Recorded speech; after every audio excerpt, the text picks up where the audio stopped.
We all knew Malcolm was a genius, but creating an entire defense case out of thin air to save his dad from prison? Now that is truly a class act. Welcome to my channel. Today, we are going to be discussing what is arguably Malcolm's most savage moment of all time. In this episode, the FBI is trying to pin charges on Hal for a long list of corporate violations tied to his company. Even though Hal is completely innocent of all of these charges, this is the FBI he's facing. So of course, they have mountains of fabricated evidence and eyewitness testimonies to make sure that he's found guilty.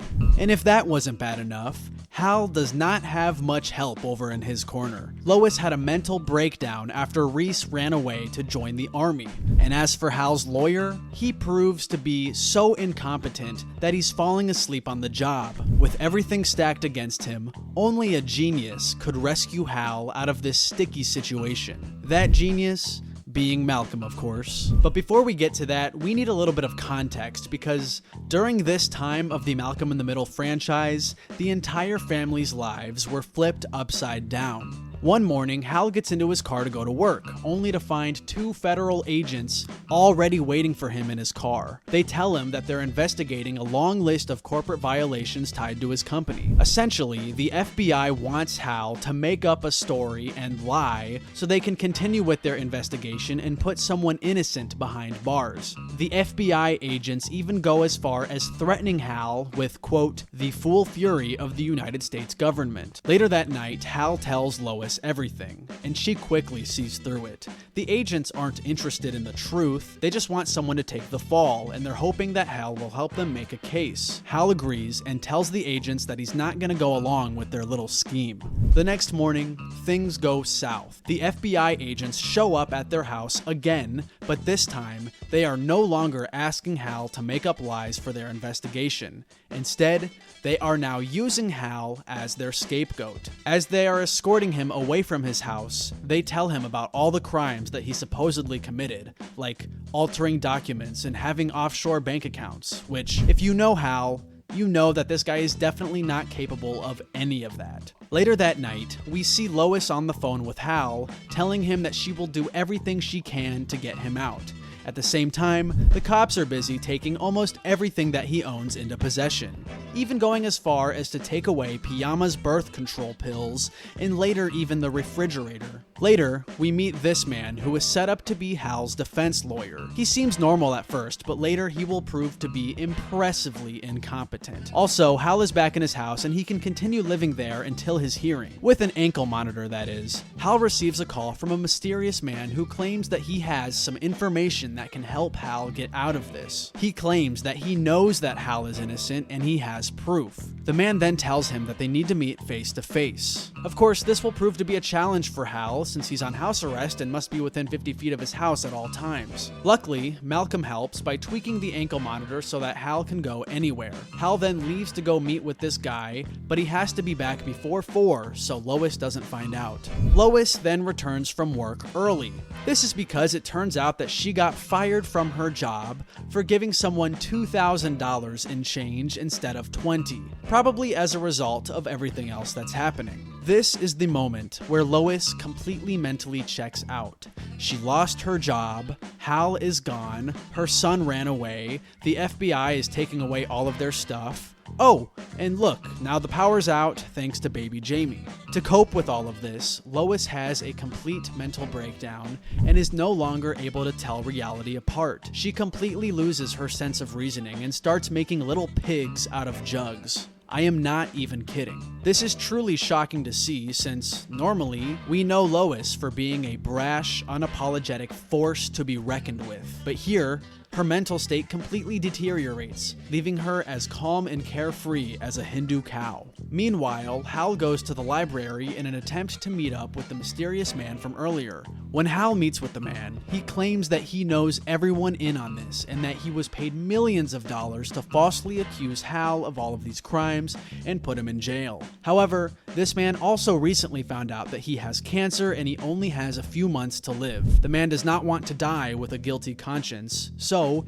he decides to flip on all of his co-conspirators and tell the truth to save Hal. Later at home, the lawyer explains to Hal that the prosecution has 30 eyewitnesses that are all attempting to dodge jail time by using Hal as their scapegoat. Hal then tells his lawyer about his mystery guy, expecting for him to come through during the hearing and exonerate him. We then cut to Hal's first hearing. As expected, the prosecution has several witnesses that are all claiming Hal to be guilty under oath. They even go as far as claiming that he was threatening people's children, making Hal look very bad to the jury. While all of this is happening, Hal's lawyer is literally doing nothing helpful.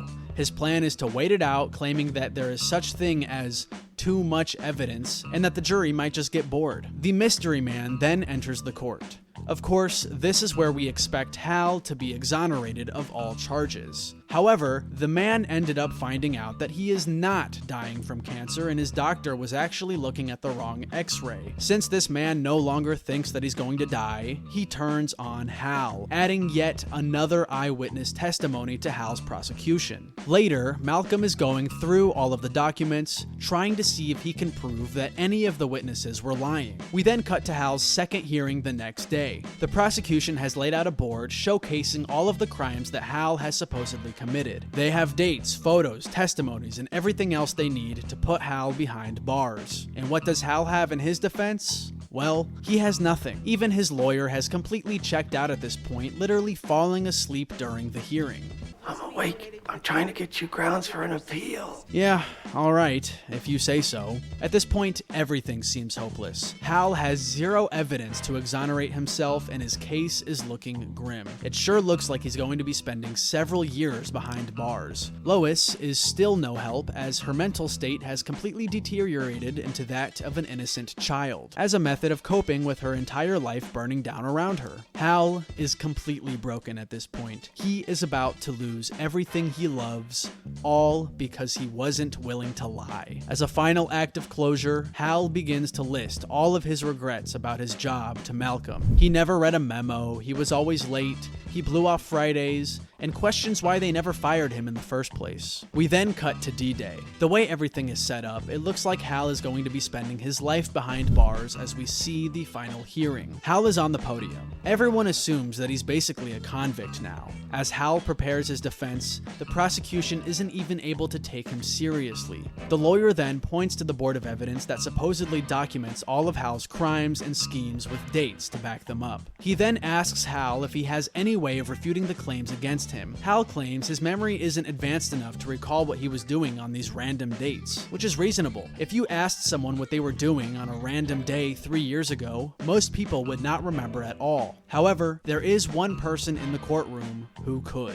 Now, if you don't know about Malcolm already, he has an IQ of 165, which is about on par with Albert Einstein. But no matter how smart he is, what are even his options here? His opponent is the FBI. They have paid millions to get several fake witnesses.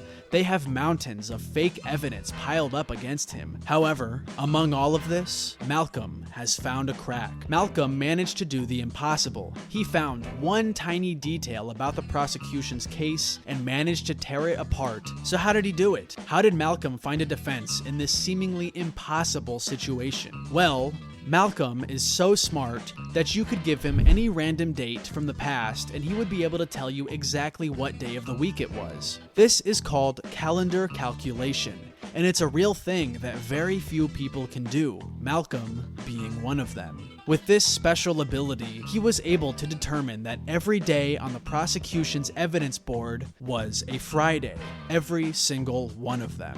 Now this is huge because I haven't shown up for work on a Friday in 15 years.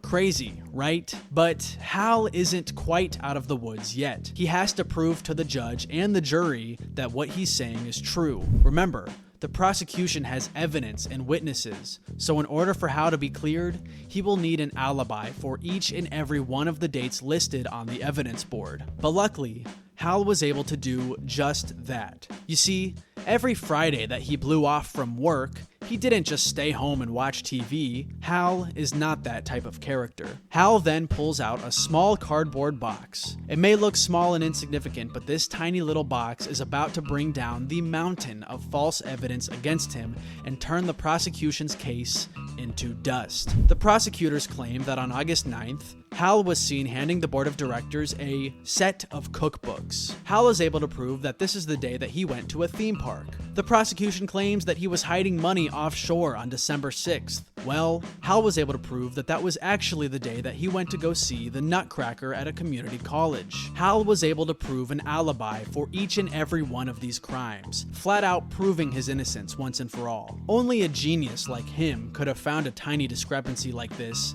and exploited it to its utmost weakness. Hal was completely exonerated of all charges, proving Malcolm's sheer intelligence, which apparently even the FBI was no match for. But if you thought Hal was completely off the hook, you'd be wrong. It turns out that while Hal was getting his life saved from prison during the hearing, Lois snapped out of her Looney Tune mind and came back to reality. She was not too pleased to hear about Hal blowing off Fridays for the past 10 years. In the end, Hal might have wished that he was sent to prison. It would have been a mercy compared to what Lois is capable of. But anyways, that's gonna be it for today. If you enjoyed this video, consider leaving a like and maybe subscribing to see more Malcolm in the Middle videos in the future.